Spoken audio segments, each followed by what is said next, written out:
معزز ناظرین کرام، السلام علیکم ورحمۃ اللہ وبرکاتہ۔ اللہ رب العزت ارشاد فرماتی ہیں، الا للہ الدین الخالص، کہ ہاں خالص اللہ ہی کی بندگی ہے۔ حدیث قدسی ہے، حضرت حسن رضی اللہ تعالیٰ عنہ فرماتی ہیں، سرکار دو عالم صلی اللہ تعالیٰ علیہ وسلم نے یہ حدیث قدسی ارشاد فرمائی کہ اخلاص میرے رازوں میں سے ایک راز ہے، اور اسے میں اپنے بندوں میں سے اسی شخص کے دل میں ودیعت کرتا ہوں جسے میں چاہتا ہوں۔ اور حضرت علی رضی اللہ تعالیٰ عنہ ارشاد فرماتے ہیں کہ تھوڑے عمل کی فکر مت کرو، قبول عمل کی فکر کرو، اس لیے کہ سرکار دو عالم صلی اللہ تعالیٰ علیہ وسلم نے معاذ ابن جبل سے ارشاد فرمایا، اخلص العمل یجزک منہ القلیل، عمل میں اخلاص برتو، تمہیں تھوڑا عمل کافی ہو جائے گا۔ اور اللہ کے رسول صلی اللہ تعالیٰ علیہ وسلم ارشاد فرماتے ہیں، جو بندہ 40 دن تک عمل کو اللہ تعالیٰ کے لیے خالص کرتا ہے، اس کے دل سے اس کی زبان پر حکمت کے چشمے پھوٹتے ہیں۔ کتنے اعمال ایسے ہیں کہ بندہ اس میں تکلیفیں اور مشقتیں برداشت کرتا ہے اور یہ سمجھتا ہے کہ میں خالص اللہ کی رضا کے لیے کر رہا ہوں، لیکن اس کا خیال غلط ہوتا ہے۔ مغالطی کی وجہ یہ ہے کہ اسے آفت کی وجہ معلوم نہیں ہوتی، اور وہ اپنے اعمال کو شک و شبہات سے پاک تصور کرنے کی غلط فہمی میں مبتلا رہتا ہے۔ ایک بزرگ نے اپنی 30 سالوں کی نمازیں محض اس لیے دہرائی کہ ایک دن جب وہ مسجد میں پہنچے تو جماعت کھڑی ہو چکی تھی اور صف اول میں جگہ باقی نہیں رہی تھی۔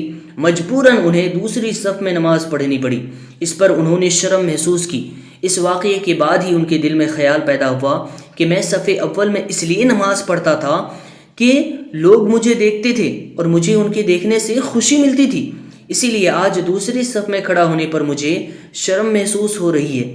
اسی خیال کے ساتھ ہی انہیں یہ احساس بھی ہوا کہ ان کے 30 سالوں کی نماز برباد ہو گئی، اب انہیں ان کا اعادہ کرنا چاہیے۔ یہ ایک دقیق آفت ہے، ہر شخص اسے سمجھنے کا اہل بھی نہیں ہوتا کہ اعمال اس طرح کی آفتوں سے محفوظ رہیں، اور بہت ہی کم لوگ ایسے ہوتے ہیں جو ان آفتوں سے محفوظ رہ پاتے ہیں، اور صرف وہی لوگ آگاہ ہو پاتے ہیں اور سلامتی کی تدبیریں کر پاتے ہیں جنہیں اللہ تعالیٰ اس کی توفیق عطا کرتا ہے۔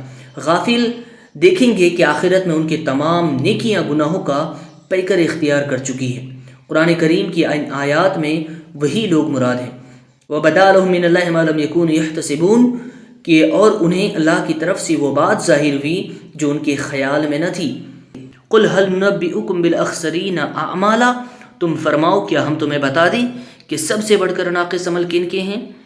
الذین ضل سعیہم فی الحیاۃ الدنیا وہم یحسبون انہم یحسنون صنعا، ان کے جن کی ساری کوشش دنیا کی زندگی میں گم گئی اور وہ اس خیال میں ہیں کہ ہم اچھا کام کر رہے ہیں۔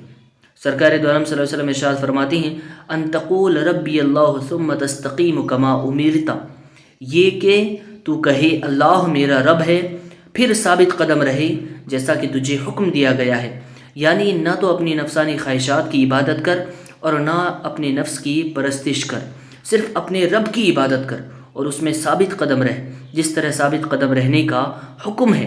اس حدیث میں ما سوا اللہ تعالیٰ سے قطع نظر کی طرف اشارہ ہے، اور حقیقت میں اخلاص یہی ہے۔ حضرت فضیل ابن عیاض رضی اللہ تعالیٰ عنہ کہتے ہیں کہ مخلوق کی وجہ سے عمل ترک کرنا ریا ہے، اور مخلوق کے لیے عمل کرنا شرک ہے۔